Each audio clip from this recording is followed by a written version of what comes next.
கர்த்தருடைய நாமம் மகிமைப்படுவதாக. இந்த புதிய நாளுக்காய் கர்த்தரை நன்றியோடு ஸ்தோத்திரிக்கிறேன். இந்த புதிய நாளின் தியானத்துக்காய் எடுத்துக்கொண்ட வசனம் சகரியாவின் புஸ்தகம் 2வது அதிகாரம் 10வது வசனம்.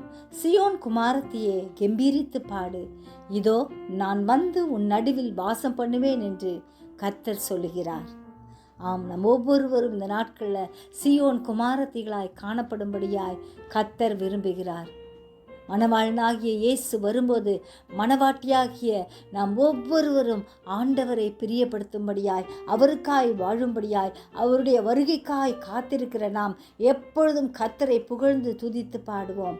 நம் மத்தியில் வந்து வாசம் செய்ய விரும்புகிற ஆண்டவரை எப்பொழுதும் அழைப்போம், ஆயத்தமாவோம், அநேகரை ஆயத்தப்படுத்துவோம், கண்மலையான கிறிஸ்துவின் மேல் கட்டப்படுவோம்.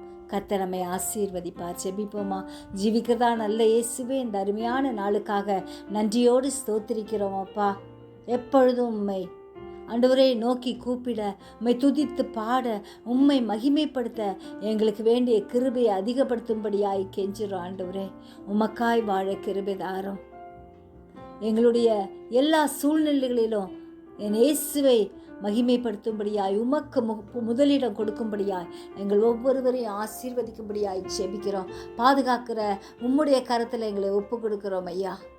நீரே எங்களை பொறுப்பெடுங்கப்பா. உம்முடைய ஜீவனுள்ள வார்த்தைகளை கேட்டு அதன்படி வாழ எங்களுக்கு கிருபை செய்யும். நீரே ஆசீர்வதியும். சிறியோர் முதல் பெரியோர் வரை ஒவ்வொருவரையும் பாதுகாத்துக்குங்க. தூரத்திலும் சமீபத்திலும் இருக்கும் உம்முடைய பிள்ளைகளை கர்த்தர் பாதுகாப்பீராக. விசேஷமாய் உலக நாடுகளின் சமாதானத்துக்காய் ஜெபிக்கிறோம். கர்த்தர் இறங்கி அதிசயங்களையும் அற்புதங்களையும் செய்யுங்க. உம்முடைய நாமம் மட்டும் எங்கள் மூலமாய் மகிமைப்படும்படியாய் ஒப்பு கொடுக்கிறோம். நீரே எங்களை பொறுப்பெடும், ஆசீர்வதியும், வழி நடத்தும். இயேசுவின் மூலம் ஜெபங்கேளும் பிதாவே, ஆமென்.